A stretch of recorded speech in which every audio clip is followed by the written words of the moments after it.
আজকে আমি তোমাদেরকে একটা কিংফিশার সিনারি ড্রয়িং করে দেখাবো। খাতার ঠিক মাঝ বরাবর থেকে হালকা একটু উঁচু করে আমরা মাথার শেপটা করব। তো মাথার শেপটা করার জন্য আমাদেরকে এইভাবে একটুখানি রাউন্ড করে নিতে হবে, ঠিক আছে? একটু গোল করবে না, একটু চ্যাপটা করে রাউন্ডটা করবে। এরকম আসার পর আমরা পিঠের দাগটা করব। তার জন্য আমরা এখান থেকে এইভাবে চলে আসলাম, এইভাবে নিচের দিকে এইটুকু তোমরা করে নেবে, ঠিক আছে? করে নেওয়ার পর আমরা এই মাথার এখান থেকে হালকা করে একটুখানি এরকম করব, আবার একটা ভি শেপ করব, সাইড করে একটা ভি শেপ করব। করে নিয়ে আমাদেরকে এইখান থেকে আবার গলার নিচের থেকে এইভাবে পেটের অংশটা করে নিচের দিকে এরকমভাবে চলে আসতে হবে, ঠিক আছে? এরকমভাবে করবে, একদম সিম্পলভাবে এরকম করে নেবে। আমি অন্যভাবেও তোমাদেরকে কিংফিশার সিনারিটা এঁকে দেখিয়েছি, কিন্তু এইভাবে তোমরা চেষ্টা করো। এইভাবে করার পর আমরা ঠিক এই বরাবর থেকে এইভাবে চলে আসবো এই পর্যন্ত, ঠিক আছে? এইভাবে চলে আসার পর পিঠের দাগের থেকে হালকা করে এরকম করে এইভাবে এই সাইডে চলে আমরা এখানে এইভাবে পালকের অংশগুলোকে সুন্দর করে বুঝিয়ে নেবো। বোঝাতে বোঝাতে একদম শেষ প্রান্ত পর্যন্ত চলে আসবো। আবার সেমভাবে এখানেও পালকের অংশগুলোকে বোঝাবো, আর নিচের অংশগুলোকে এইভাবে বোঝাতে বোঝাতে চলে আসবো, ঠিক আছে? আর যখন হাইলাইট করব তখন কিন্তু এই দাগগুলোকে এইভাবে রাউন্ড করে করে করব। জাস্ট প্রথমবার আমি এরকমভাবে প্লেন করে টেনে রেখেছিলাম। আশা করি তোমরা বুঝে গেছো, ঠিক আছে? এরকম করার পর দেখো ডানার এখান থেকে এই বরাবর করে আবার লেজের এই শেষ প্রান্ত পর্যন্ত চলে আসবে। ওই পাশের ডানার অংশটা এখান থেকে বেরিয়েছে, সেটা আমরা বোঝালাম। বোঝানোর পর দেখো কাজ করে যে ভির মতো শেপটা করেছিলাম, ঠিক এর সোজাসুজি করে আমাদেরকে একটা স্লিপিং লাইন টেনে নিতে হবে। এইভাবে স্লিপিং লাইনটা টানবে, আবার এদিক থেকে এরকম করবে। দেখো এই উপরের দাগটা করার পর তারপরে আমরা এখান থেকে একটা মাছের শেপ এঁকে নেবো। দেখো এই দাগের থেকে আঁকার পর চোখটা করলাম, এরকমভাবে করলাম, ঠিক আছে? করার পর আমরা এবার নিচের ঠোঁটের অংশটা করে এই পাশে জুড়িয়ে নেব। জোড়ানোর পর লেজের অংশটা ওই সাইড থেকে এইভাবে করবে, ঠিক আছে? তাহলে আমরা প্রথমে এখানে করব, তারপরে ওপাশ থেকে লেজের অংশটা করব। করার পর দেখো এই ঠোঁটের এই দাগের এখান থেকে আমরা চোখের অংশটা করলাম, আর চোখের সামনের অংশটা এরকমভাবে করে নিয়েছি। আর এই সাইড থেকে এইভাবে স্পট আমরা বুঝিয়ে নিলাম, ঠিক আছে? এরকমভাবে করবে। মাছরাঙাটা একটা অবলম্বনে দাঁড়িয়েছে, তার জন্য ঠিক এই চোখের নিচ করে সোজাসুজি করে তোমরা এই বুকের ওপর থেকে কিন্তু পাটা করবে না, একদম নিচের থেকে তোমরা চলে আসবে। দেখো এইভাবে একটা দাগ করবে, দাগ করে জাস্ট হালকা করে এরকম রাখবে, ঠিক আছে? এরকম করবে। আর এই দাগের থেকে তোমরা কি করবে, এখানে একটা সোজা করে একটা দাগ টেনে নেবে। একটা লাঠির বা একটা গাছের একটা ডালে বসে আছে, সেটা আমরা বোঝাবো। এই দাগটা ছোট রাখলাম, কারণ হচ্ছে আমরা এখান থেকে আর একটা ডাল বুঝিয়ে নেব, ঠিক আছে? এরকমভাবে করব, করে এই আর একটা ডাল আমরা কিন্তু করলাম। দেখো এরকম করার পর আমরা এই দাগের থেকে আমরা এরকমভাবে যে জলের ঢেউগুলো, সেই ঢেউগুলোকে বোঝাবো। আমরা এটা রং দিয়ে বোঝাবো, তো আমরা এরকম সিম্পলভাবে রাখলাম। আর চাইলে তোমরা এরকমভাবে গাছের ডালে এরকমভাবে স্পটটা বুঝিয়ে দিতে পারো। এবার আমাদের কাজ হচ্ছে খাতার ঠিক মিডল বরাবর আমরা একটা স্লিপিং লাইন টেনে নেব।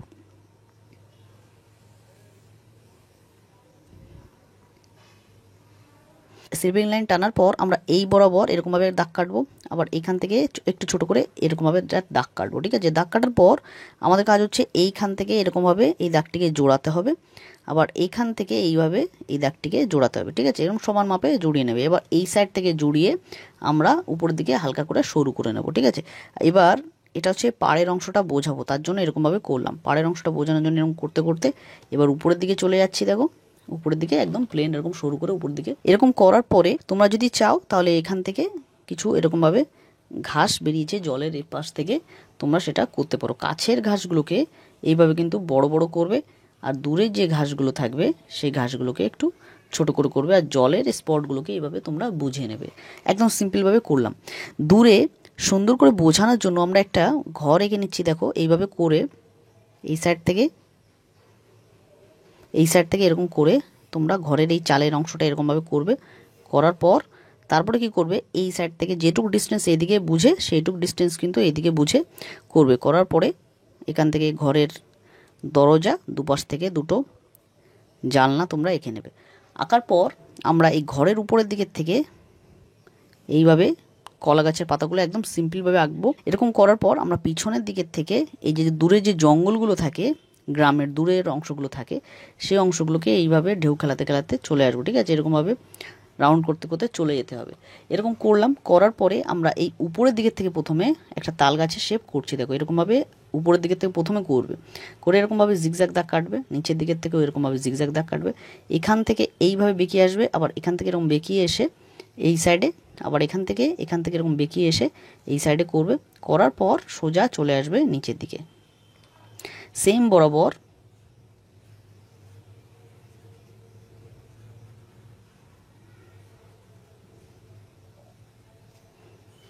এরকমভাবে করবে। আগে গোড়াটা করবে না, আগে উপরের থেকে করে নেবে, তাহলে দেখবে যে মাপটা অনেকটা ঠিক থাকবে। এবার আকাশের উপরের দিকের থেকে একটা মেঘ এঁকে নিলাম, দেখো এরকমভাবে, আর এই সাইডেও একটা মেঘ এঁকে নিলাম এইভাবে। তোমরা একদম সিম্পলভাবে এরকমভাবে এঁকে নেবে। আমি এবার হাইলাইট করে দেখানোর জন্য শুধু স্কেচ পেন ব্যবহার করছি, কিন্তু তোমরা পেন্সিল দিয়ে আঁকার পরে রঙটা শুরু করবে, স্কেচ পেন ব্যবহার করার কোনো প্রয়োজন নেই। তোমরা কোবাল্ট ব্লু কালারটা দিয়ে আকাশের এই উপরের দিকের থেকে এভাবে স্লিপিং লাইন টানবে, এরকমভাবে উপরে যে আকাশের রঙটা করবো আমরা এইভাবে। দেখো জাস্ট প্রসেসটা আমি দেখিয়ে দিচ্ছি, তোমরা এইভাবে কিন্তু ফলো করে সমস্ত জায়গায় রঙটা করবে। এরকমভাবে করতে করতে আস্তে আস্তে তোমরা নিচের দিকে চলে আসবে, ঠিক আছে? উপরের দিকে একটু ডিপ করেই করবে। যত নিচের দিকে আসবো হাতের প্রেশারটাকে আস্তে আস্তে হালকা করে নেব, এরকম করবে। করার পর স্কাই ব্লু কালারটা দিয়ে এই উপরের দিকের থেকেই কোবাল্ট ব্লু কালারের সঙ্গে মিশিয়ে আস্তে আস্তে এরকমভাবে করতে করতে নিচের দিকে চলে আসবে। ভালো করে রঙটা হালকা করে আস্তে আস্তে নিচের দিকে চলে আসবে। দেখো নিচের দিকে যত আসি হাতের প্রেশারটাকে কিন্তু একদম লাইট করে নিয়েছি। এভাবেই কিন্তু তোমাদেরকে সুন্দর করে কালারটাকে করতে হবে। দেখো এই পর্যন্ত করে নেওয়ার পর তারপর তোমরা হোয়াইট কালারটা দিয়ে এই নিচের দিকের থেকেই হোয়াইট কালারটা সুন্দর করে ভালো করে মিক্স করতে করতে উপরের দিকে চলে যাবে। দেখো আকাশের রঙটা পুরোপুরি কমপ্লিট করার পর তোমরা মেঘের রঙটাকে এইভাবে মিডিলের থেকে একটু নিচের দিক করে হালকা করে একটু কাত করে করে এইভাবে রঙটা করবে, ঠিক আছে? এরকম করতে করতে শেষ প্রান্ত পর্যন্ত চলে যাবে। অপর দিকেও তোমরা একইভাবে করবে।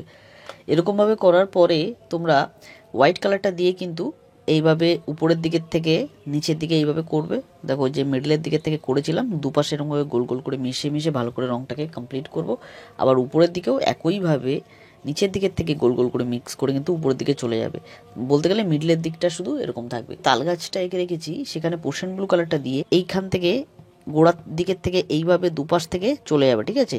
যেভাবে পাতাটা ঘুরে ঘুরে গেছে সেইভাবেই কিন্তু আমাদের রঙটা প্রথমে করতে হবে। করার পর স্যাপ গ্রিন কালারটা তোমরা এই পোর্শন ব্লু কালারের সঙ্গে মিক্স করে কিন্তু এবার চারিদিকের রঙটাকে ভালো করে সুন্দর করে করে নেবে। তাহলে আশা করি তোমরা বুঝতে পেরেছো। একই প্রসেসে কিন্তু সাইডের গাছটিতেও রঙটা করবে তোমরা। ডার্ক ব্রাউন কালারটা বা ব্ল্যাক কালারটা দিয়ে গাছের গোড়াটিকে এভাবে তোমরা করতে পারো, ঠিক আছে? এরকম করে নেবে, দূরের থেকে রয়েছে বলে এরকমভাবে করলাম। কলা গাছের পাতাটায় রং করার জন্য আমরা নিচের দিকের থেকে মিডিয়াম গ্রিন কালারটা এইভাবে নিচের দিকের থেকে একটু ডিপ করব, ডিপ করে আস্তে আস্তে উপরের দিকে হালকা করে নেব। এই প্রসেসটা তোমরা ফলো করো। দেখো এরকম করার পর তারপরে লাইট গ্রিন কালারটা দিয়ে কিন্তু উপরের দিকের থেকে একটু প্রথমে মিক্স করে নিলাম। তারপরে তোমরা ক্রোম ইয়েলো কালারটা নিয়ে এইভাবে এই লাইট গ্রিন কালারের সঙ্গে মিক্স করে কিন্তু নিচের দিকে ভালো করে কালারটাকে কমপ্লিট করে নেবে। ডার্ক ব্রাউন কালারটা আমরা নিচের দিক থেকে এইভাবে একটু প্রেশার দিয়ে রঙটা করব, যেন রঙটা যেন অন্য জায়গায় না চলে যায়, এরকমভাবে বুঝে বুঝে রঙটা করবে তোমরা। তারপরে তোমরা বার্ন সিনা কালার অর্থাৎ হালকা বাদামি যে কালারটা, সেই কালারটা দিয়ে কিন্তু এই উপরের দিকের থেকে রং করে পুরোপুরি এই ডার্ক ব্রাউন কালার সঙ্গে ভালো করে মিক্স করে করে করতে হবে। তোমরা চাইলে এরকমভাবে গোল গোল করে ঘোরালে দেখবে যে নিচের থেকে দুটো কালার ভালো করে মিক্স হয়ে গেছে। এরকম করবে। আর উপরের দিকেও তোমরা বার্ন সিনা কালারটা এরকমভাবে করে নেবে, ঠিক আছে? এরকম করে নিলে এবার ব্ল্যাক কালারটা দিয়ে ঘরের নিচের দিকের থেকে এইভাবে আমি এক সাইডে দেখিয়ে দিচ্ছি, দেখো প্রসেসটা ফলো করো। উপরের দিকের থেকে ডিপ করবে, ডিপ করে আস্তে আস্তে নিচের দিকে হালকা করে নেবে। প্রসেসটাকে দেখো। এরকম করে নেওয়ার পর তারপর তোমরা হোয়াইট কালারটা দিয়ে রং করে কিন্তু উপরের দিকে ব্ল্যাক কালারের সঙ্গে মিক্স করে নেবে, ঠিক আছে? তোমরা এখানে গ্রে কালার দিয়ে করতে পারো, কিন্তু হোয়াইট কালার দিয়ে এরকমভাবে ব্ল্যাক কালারের সঙ্গে মিক্স করলে গ্রে কালারটাই তৈরি হবে, ঠিক আছে? এরকমভাবে নিচের থেকে সাদা হয়ে উপরের দিকে চলে গেছে, সেটা এভাবে করে বুঝিয়ে নেবে। তারপরে ব্ল্যাক কালারটা দিয়ে দরজা এক সাইড থেকে এরকম করে হালকা করব, জালনায় এক সাইড থেকে করে হালকা করব। এরকম করার পরে তোমরা ডার্ক ব্রাউন কালারটা দিয়ে কিন্তু গোল গোল করে এরকমভাবে দরজার কালারটা মিক্স করে করবে। আবার জালনায়ও তোমরা একইভাবে কালারটাকে করবে। তাহলে আশা করি বুঝে গেছো এই প্রসেসের সমস্ত জায়গায় রংটা নিচের দিকের থেকে একটু ডিপ করবে, ডিপ করে আস্তে আস্তে আস্তে আস্তে উপরের দিকে হালকা করে নেবো, ঠিক আছে? প্রসেসটাকে তোমরা খেয়াল করো। এরকম করতে করতে যাব। এরকম করার পর লাইট গ্রিন কালারটা তোমরা এই উপরের দিকের থেকে হালকা করে নিচের দিকে চলে আসবে, ঠিক আছে? নিচের দিকে যত আসবে তত কিন্তু দেখবে যে আমরা কোবাল্ট ব্লু কালারটা যে করে রেখেছিলাম না, সেখানে কিন্তু দেখবে যে আমরা যে সবুজ কালারটা করছি সেটা কিন্তু আস্তে আস্তে হালকা থেকে নিচের দিকে ডিপ হয়ে যাচ্ছে। এইভাবে কিন্তু কালারটাকে কালার অন্য কালারের সঙ্গে মিক্স করে করে এইভাবে কালারটা আমাদের তৈরি করতে হবে। মাটির যে পার্টটা রয়েছে সেখানে তোমরা নিচের দিকের থেকে এই মিডিয়াম গ্রিন কালারটা একটু ডার্ক করে করবে, করতে করতে আস্তে আস্তে উপরের দিকে হালকা করবে, নিচের দিকে একটু ডার্ক করেই মিডিয়াম গ্রিন কালারটাকে করবে। এরকম করার পরে লাইট গ্রিন কালারটা দিয়ে নিচের থেকেই আবার এই মিডিয়াম গ্রিন কালারের সঙ্গে কিন্তু মিক্স করে কিন্তু আস্তে আস্তে উপরে উঠতে হবে, আর আমাদের আবার মিক্স করতে করতে উপরে হালকা করে নিতে হবে। এরকম করব, করার পরে লেমন ইয়েলো কালারটা তোমরা উপরের দিকের থেকে রং করে করে এবার সমস্ত জায়গায় কালারটিকে ভালো করে মিক্স করবে। এই প্রসেসে কিন্তু উপরের থেকে হালকা করে নিচের দিকে ডিপ হবে, সমস্ত জায়গায় এভাবে করবে। জলের যে পাড়ের রংটা সেখানে আমরা দুটো কালার ইউজ করছি। প্রথমে ডার্ক ব্রাউন কালারটা, এই যেহেতু খুব সরু জায়গা উপরের দিকের থেকে রংটা করবো, একটু ডিপ করে উপরে লাইনটা টানবো, ঠিক আছে। তারপরে বার্ন সিনা কালারটা নিচের দিকের থেকে এইভাবে কিন্তু দুটো কালার ভালো করে মিক্স করে করতে হবে। তাহলে এরকমভাবে করে নিলাম আমরা। এবার আমরা মাছরাঙার গায়ে রংটা করব। পোর্শন ব্লু কালারটা এই মাথার এই উপরের দিক থেকে এইভাবে একটুখানি ডিপ করলাম, দেখো এরকমভাবে আমাদেরকে পিছন দিকে হালকা করে নিয়ে চলে আসতে হবে, ঠিক আছে। এরকম করবে তোমরা, আর এখান থেকেও এইভাবে করবে, ঠিক আছে। আর উপরের দিকে আমরা আলাদা কালার করব, এই জন্য আমরা এখান থেকে করলাম, আবার আস্তে আস্তে হালকা করে নেব, ঠিক আছে। এরকম করবে, করার পর পিঠের এই অংশ থেকে এখান থেকে আমরা একটু ডিপ করে পোর্শন ব্লু কালারটা করে নিচ্ছি, দেখো এরকমভাবে করব, আবার নিচের দিকে কিন্তু আস্তে আস্তে হালকা করে নেব। এই প্রসেসটাই তোমরা ফলো করবে সবসময়, এরকমভাবে করে নেবে। আর এবার আমাদের কাজ হচ্ছে, যেহেতু পোর্শন ব্লু কালারটা করছি, সেই জন্যই বলছি যে এই যে সবার নিচের যে পালকগুলো, সেই পালকগুলোর যে দাগগুলো আমরা কেটে রেখেছি সেখানে কিন্তু আমাদেরকে এইভাবে কালারটাকে প্রথমে পোর্শন ব্লু কালারটা দিয়ে করতে হবে, ঠিক আছে। এরকম করবে, করার পর হালকা করে উপরের দিকের পালকগুলোকে এই কর্নারটা একটু হালকা করে করে করবে। এবার আমাদের কাজ হচ্ছে কোবাল্ট ব্লু কালারটা, এই যে নিচের থেকে পোর্শন ব্লু কালারটা করেছিলাম এর সঙ্গে মিশে কিন্তু দেখো অপর দিক পর্যন্ত চলে যেতে হবে, ঠিক আছে। তাহলে ডিপ থেকে যে হালকা হচ্ছে সেটা আমরা বোঝাতে পারছি।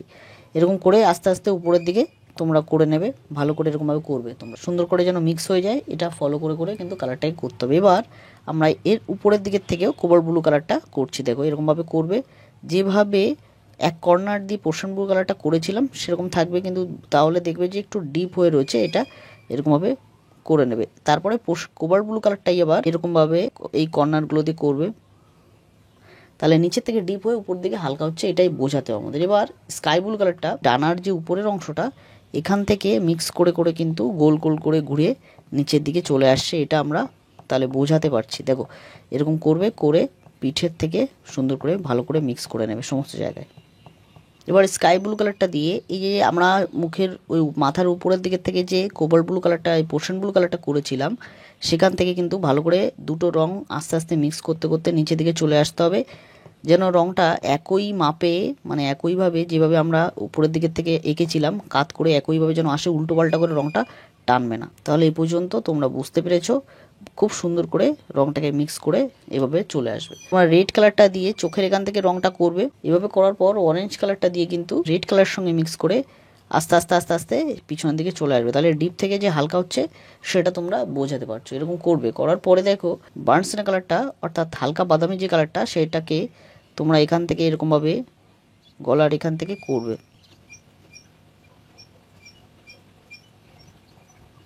এবার আমরা ক্রোম ইয়েলো ডার্ক কালারটা দিয়ে কিন্তু এই বার্নসিনা কালারের সঙ্গে মিক্স করে সমস্ত জায়গায় রংটাকে একটুখানি ডিপ করে করব, ঠিক আছে। দুটো কালার মিক্স করে করে করব। ব্ল্যাক মার্কার পেন্সিল দিয়ে চোখের এই ভিতরের অংশটাকে একটু ডিপ করে করলাম।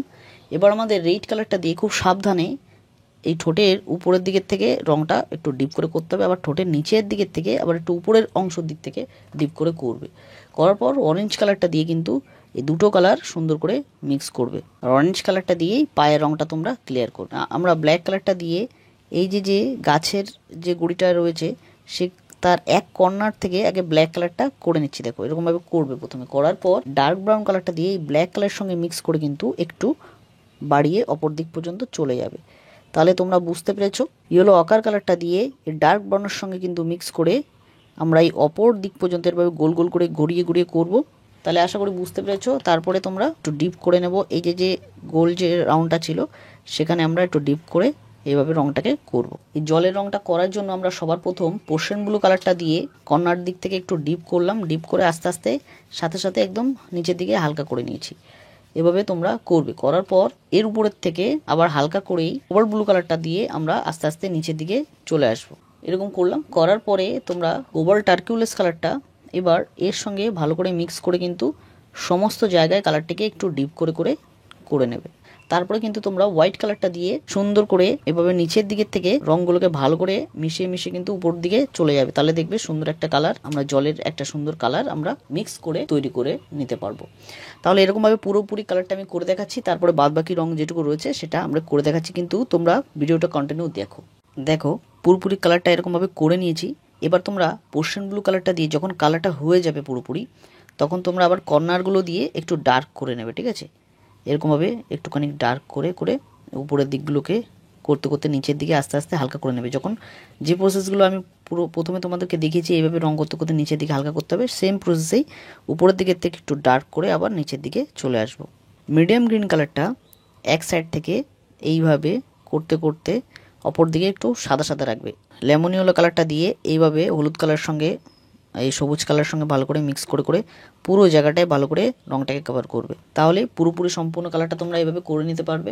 দেখো একটা জায়গায় এখানে আমরা যেরকম প্রথমে কোবাল্ট ব্লু কালারটা দিয়ে করে লাইট গ্রিন কালারটা দিয়ে উপরের জঙ্গলটাকে করেছি, তোমরা এই জায়গাটা একটু ডার্ক করে রয়েছে, তার মানে হচ্ছে পোর্শন ব্লু কালারটা দিয়ে আমরা নিচে থেকে করেছিলাম সেম প্রসেসে, তারপরে আবার লাইট গ্রিন কালারটা দিয়ে উপরের থেকে করে নিয়েছি।